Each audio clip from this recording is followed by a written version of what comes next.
नमस्कार दोस्तों, आपका हार्दिक अभिनंदन है बिब्लियोफाइल के डिजिटल सेंटर पर। मैं दिनकर राणा हमेशा की तरह आपका बेहतरीन तरीके से स्वागत करता हूं। आज नए मुद्दों पर चर्चा करने वाले हैं और आज की शुरुआत करते हैं सुर्खियों के साथ। आइए। पूर्वोत्तर परिषद एनईसी का 73वां पूर्व सत्र शिलांग मेघालय में आयोजित किया गया है। ठीक है, पूर्वोत्तर परिषद का कहाँ आयोजन किया गया? शिलांग मेघालय में किया गया। ये बात आप लोग यहाँ से ध्यान में रखिएगा। संयुक्त राष्ट्र महासभा द्वारा जून 2026 से में ऑस्ट्रेलिया, किर्गिस्तान, पुर्तगाल, त्रिनिदाद और टोबैगो तथा जिम्बाब्वे को संयुक्त राष्ट्र सुरक्षा परिषद के गैर स्थायी सदस्यों के रूप में चुना गया। इन पांचों देशों का कार्यकाल 1 जनवरी से लेकर 2027 तक शुरू होकर दिसंबर 2028 तक रहने वाला है। लगभग 2 वर्ष का ये कार्यकाल रहने वाला है। स्वीडन के कर्ट वर्कफोर्स फाउंडेशन द्वारा प्रतिष्ठित food planet prize 2026 Andhra Pradesh के सामुदायिक प्रबंधित प्राकृतिक कृषि कार्यक्रम को प्रदान किया है बच्चों। ठीक है ना। कर्ट वर्कफोर्स स्वीडन का ये पुरस्कार है, स्वीडन के द्वारा दिया जाता है। इस बार किसको दिया गया? आंध्र प्रदेश राज्य को दिया गया है। एआई संचालित मेजोराना क्वांटम चिप माइक्रोसॉफ्ट द्वारा लॉन्च की गई। इसे कंपनी के Microsoft discovery agentic AI platform की मदद से विकसित किया गया है। हाल ही में जारी अखिल भारतीय औद्योगिक उत्पादन सूचकांक आईआईपी का आधार वर्ष जो माना गया है 22-23 माना गया है। ये बात आप लोग यहाँ से ध्यान में रखिएगा। संयुक्त राष्ट्र महासभा के 81वें सत्र का अध्यक्ष बांग्लादेश को नियुक्त किया गया है। बांग्लादेश के विदेश मंत्री खलीलुर रहमान ने साइप्रस के एंड्रियास काकोरिस को हराकर यह चुनाव जीता है। कहाँ के देश के वो हराया है? साइप्रस देश के एक व्यक्ति है जिनका नाम है एंड्रियास काकोरिस को हराया। किसने हराया? बांग्लादेश के विदेश मंत्री खलीलुर रहमान ने हराया है। चंडीगढ़ यूनिवर्सिटी इंडिया के सहयोग से इंडिया एआई डाटा लैब स्थापित करने वाली भारत की पहली निजी यूनिवर्सिटी बन गई है। खुद से ही एआई एस्टेब्लिश यहाँ पे किया है बच्चों। चलिए आगे बढ़ते हैं। हाल ही में पूर्वोत्तर परिषद एनईसी का 73वां पूर्ण सत्र कहाँ आयोजित किया गया है? एनईसी क्या है उसके बारे में चर्चा करते हैं। ठीक है ना। नॉर्थ ईस्टर्न काउंसिल है बच्चों, नॉर्थ ईस्टर्न काउंसिल। अब इसमें होता क्या है, ये जो नॉर्थ को ढंग से लिख लेते हैं।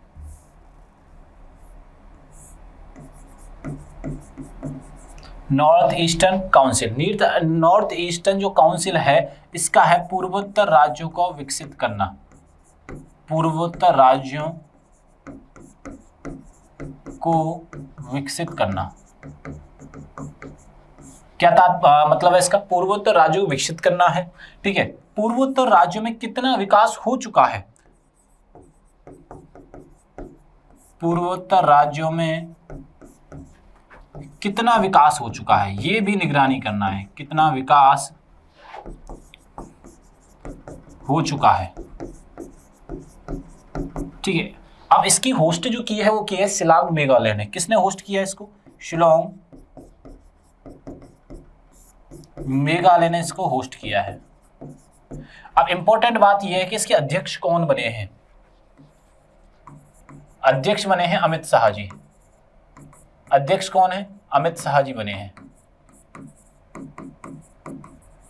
अमित शाह जी बने। भारत के क्या है? ये गृह मंत्री हैं। भारत के गृह मंत्री। ये बात आप लोग यहां से ध्यान रखना। और इन राज्यों को डेवलप करना है 2047 तक। पूर्वोत्तर जो पिछड़े राज्य हैं उनका विकास करना है। कब तक? 2047 तक करना है। अध्यक्ष रहे अमित शाह जी रहे हैं। ठीक है। इसका मेन क्या है? पूर्वोत्तर राज्यों को विकसित करना है। तो इसकी बैठक कहाँ पे हुई है? ये हुई है शिलांग के अंदर। ये बात आप लोग यहाँ से ध्यान में रखिएगा। ठीक है ना। मेघालय, शिलांग कहाँ पर है? मेघालय के अंदर है। अब मेघालय के बारे में जानने का प्रयास करते हैं। आइए। मेघालय में सर्वाधिक वर्षा का स्थान है। सर्वाधिक वर्षा का स्थान क्या नाम है? मानसीनराम।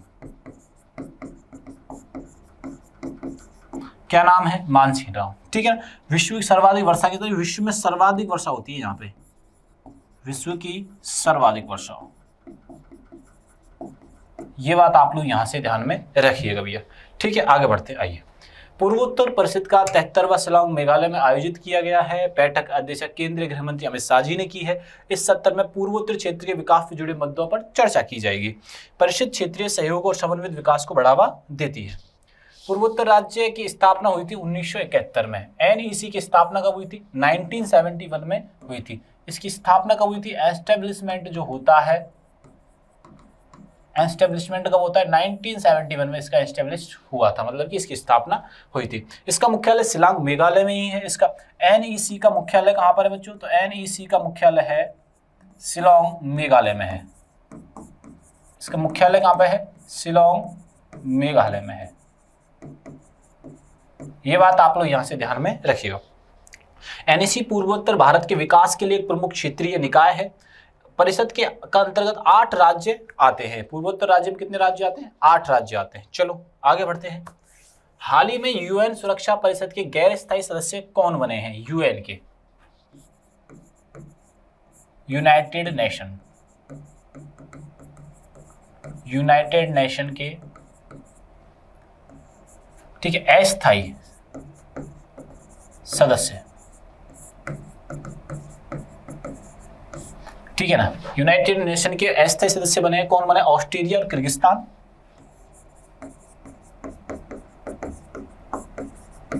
ऑस्ट्रेलिया और किर्गिस्तान।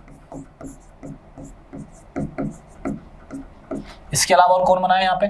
पुर्तगाल,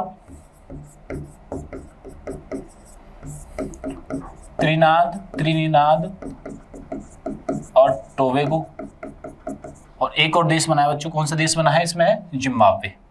ऐसे करके 5 देश बने हैं, ठीक है, 5 देश। अब बात यह है कि यूएन का सदस्य बनने का क्या फायदा होगा इनको? फायदा ये होगा, इनके देश में चल रही घरेलू लड़ाइयाँ या इनकी जो बाउंड्री जिन देशों से लगती हैं उनमें चल रही उनसे चल रही डिस्प्यूट, तो उन डिस्प्यूटों को ये विश्व स्तर पर अपनी बात को रख पाएंगे। ऐसे कई सारे देश हैं जो भारत अस्थायी सदस्य बनता है, भारत 2 वर्ष के लिए, ठीक है। तो भारत अपनी बात को रखने के लिए, विश्व स्तर के विकास के लिए भारत का स्थायी सदस्य होना बहुत जरूरी है। ऐसे हर बार कोई ना कोई देश यहाँ पर सवाल उठाता है कि भारत क्यों नहीं है? भारत स्थायी सदस्य नहीं है, अस्थायी सदस्य है। ऐसे ही ये लोग भी 5 देश क्या बने? अस्थायी सदस्य बने। अपनी बात को विश्व स्तर पर कहने का ये प्रयास करेंगे। जिन इन देशों में जो समस्याएं हैं, जो समस्या से जूझ रहे हैं, या बाउंड्री से रिलेटेड हो, या डोमेस्टिक वायलेंस से लेकर हो, या सरकार को लेकर हो, कोई भी एक मुद्दा बनेगा जो अपनी बात को ये विश्व स्तर पर रख पाएंगे। इस वजह से वहां के सदस्य बने हैं, ठीक है। यूएन का मुख्यालय न्यूयॉर्क में है। यूएन का मुख्यालय कहाँ पे है? न्यूयॉर्क में है। ये बात आप लोग यहाँ से ध्यान में रखिए। तो हमारा आंसर तो हो गया यहाँ से डी। संयुक्त राष्ट्र परिषद के लिए गैर स्थायी सदस्यों का चयन किया गया है और इन कार्यकाल कितने वर्ष का रहता है? 2 वर्ष का अस्थायी रहता है। गैर स्थायी सदस्य वैश्विक शांति और सुरक्षा से जुड़े निर्णयों में भाग लेते हैं। सुरक्षा परिषद संयुक्त राष्ट्र का सबसे शक्तिशाली अंग माना जाता है। यूएन सुरक्षा परिषद में कुल 15 सदस्य हैं, 10 तो गैर स्थायी हैं, ठीक है, 5 क्या है? स्थायी। कौन कौन से हैं? अमेरिका, रूस, चाइना, फ्रांस और यूनाइटेड किंगडम। ये कैसे हैं? स्थायी सदस्य हैं बच्चों। ये कैसे सदस्य हैं? स्थायी सदस्य, परमानेंट है, ये हमेशा रहते हैं, इनको कोई हटा नहीं सकता है। ये बात आप लोग यहां से ध्यान में रखिएगा। गैर स्थायी सदस्यों को चुनाव महासभा द्वारा ही किया जाता है। हाल ही में स्वीडन के कर्ट वर्कफोर्स फाउंडेशन ने किस राज्य की कम्युनिटी मैनेज नेचुरल फार्मिंग को फूड प्लैनेट प्राइज 2026 से सम्मानित किया है? भैया देखो, food planet prize 2026, food planet prize 2026, ठीक है। ये जो सम्मानित किया है इस प्राइज से, वो किया है आंध्र प्रदेश को। किस राज्य को किया है? आंध्र प्रदेश को सम्मानित किया है। फूड प्लैनेट प्राइज जो दिया जाता है वो स्वीडन के द्वारा दिया जाता है। ये बात आप लोग यहां से ध्यान में रखिएगा, ठीक है। आंध्र प्रदेश को दिया गया। भारत का आंध्र प्रदेश एक राज्य है, भारतीय राज्य है, ये भारतीय राज्य है। यहाँ के जो सीएम हैं वो है चंद्रबाबू नायडू जी।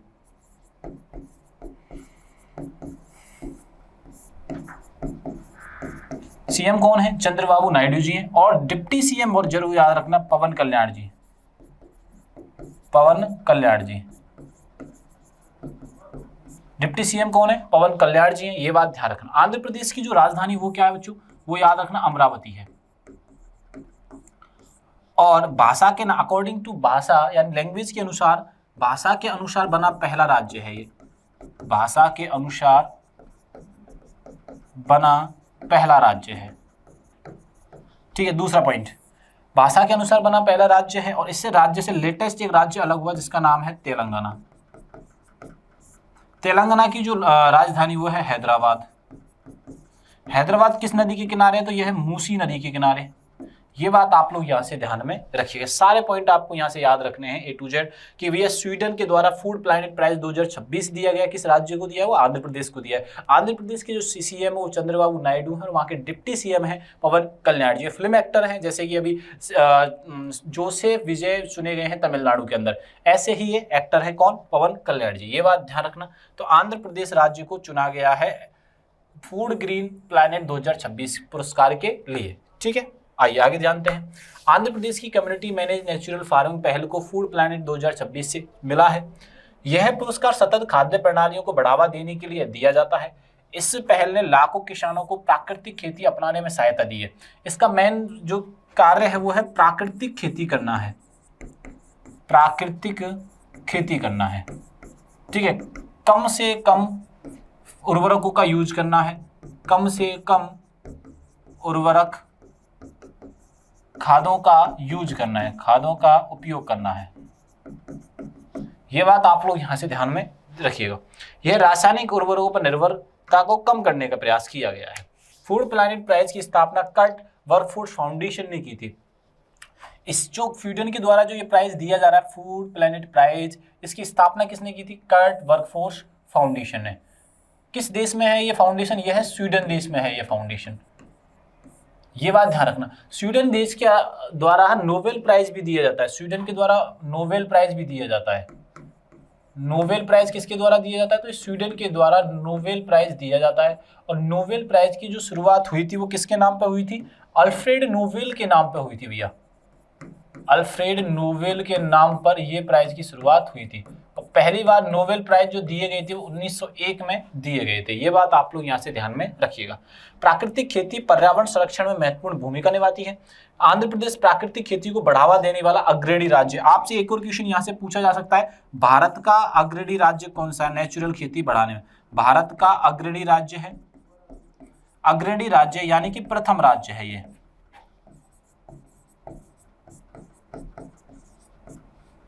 प्रथम राज्य है, ठीक है ना। ये बात ध्यान रखिएगा आप लोग। हाल ही में एआई डिजाइन वाली मेजोराना क्वांटम 2 क्वांटम चिप किसने लॉन्च की? देखो भैया, एआई डिजाइन की हुई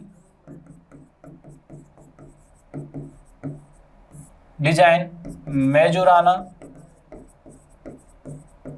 2 क्वांटम, ठीक है ना। एआई मेजोराना 2 क्वांटम प्रोजेक्ट जो लॉन्च किया है वो किसने लॉन्च किया? वो गूगल ने लॉन्च किया है। ये बात ध्यान रखना। गूगल यूएसए की कंपनी है, इसे सर्च इंजन कहा जाता है। गूगल को क्या कहा जाता है? सर्च इंजन कहा जाता है।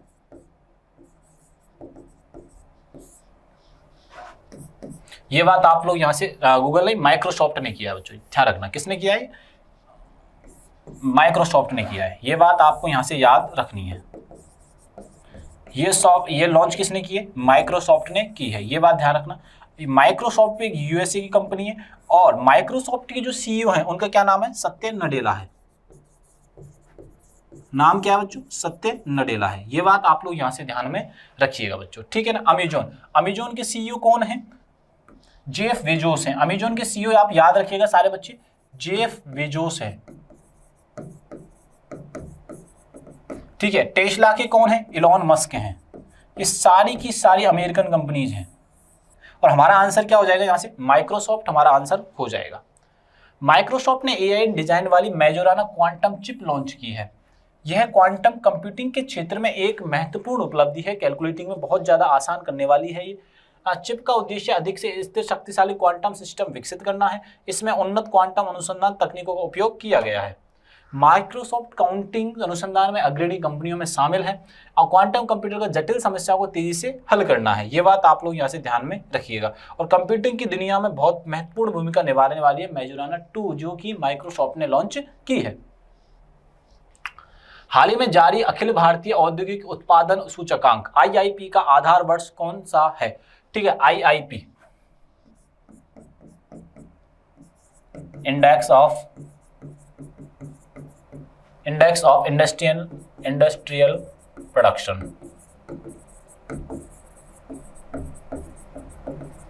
ठीक है, इसका जो आधार वर्ष माना है बच्चों, इसका माना है 22 और 23। ठीक है ना, ये बात आप लोग यहां से ध्यान रखना, इसका आधार वर्ष कितना माना है, 22 और 23।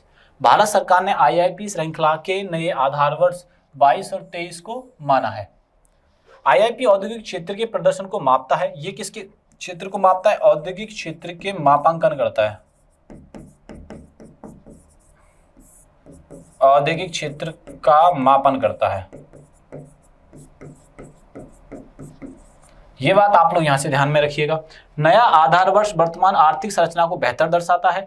इसे सांख्यिकी एवं क्रियान्वयन मंत्रालय द्वारा जारी किया जाता है। स्टैटिकल जो मिनिस्ट्री है उसके द्वारा यह कार्यक्रम चलाया जाता है, सांख्यिकी एवं कार्यान्वयन मंत्रालय के द्वारा।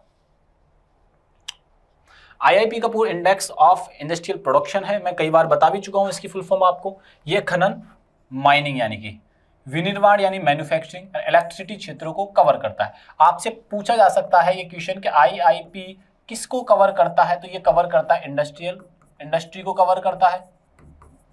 इंडस्ट्री में माइनिंग को कवर करता है। किसको कवर करता है, ये माइनिंग को कवर करता है। दूसरा पॉइंट आप ध्यान रखना, मैन्युफैक्चरिंग को करता है। पहला पॉइंट क्या था बच्चों, माइनिंग को करता है, फिर किसको करता है, ये मैन्युफैक्चरिंग को करता है, एक करता है इलेक्ट्रिसिटी को। ये क्वेश्चन ऐसे भी पूछा जा सकता है ये किस किस को ये कवर आता है, ठीक है ना। आईआईपी आर्थिक गतिविधियों को महत्वपूर्ण संकेतक है। इसका उपयोग औद्योगिक विकास दर का आकलन करने के लिए किया जाता है।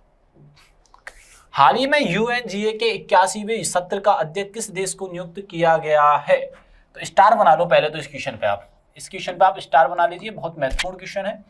यूएनजीए का 81वें सत्र का अध्यक्ष कौन चुना गया है, ठीक है ना। तो ये दो देशों के मध्य चुनाव हुआ था, बांग्लादेश और साइप्रस के मध्य हुआ था। Bangladesh versus Cyprus. और इसमें क्या होता है, साइप्रस के जो मंत्री होते हैं वो हार जाते हैं और जीतता कौन है, खलीउर रहमान। बांग्लादेश के विदेश मंत्री खलीउर रहमान जीत जाते हैं।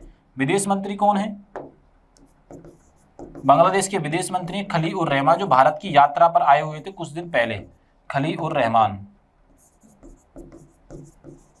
रहमान चुने गए हैं। ये बात आप लोग यहां से ध्यान में रखिएगा, बांग्लादेश के, ठीक है ना, बांग्लादेश के चुने गए हैं। बांग्लादेश के जो प्रधानमंत्री बने हैं वो भी आप साथ साथ याद रखिएगा। बांग्लादेश के जो प्रधानमंत्री बने हैं उनका नाम क्या है, तारिक रहमान।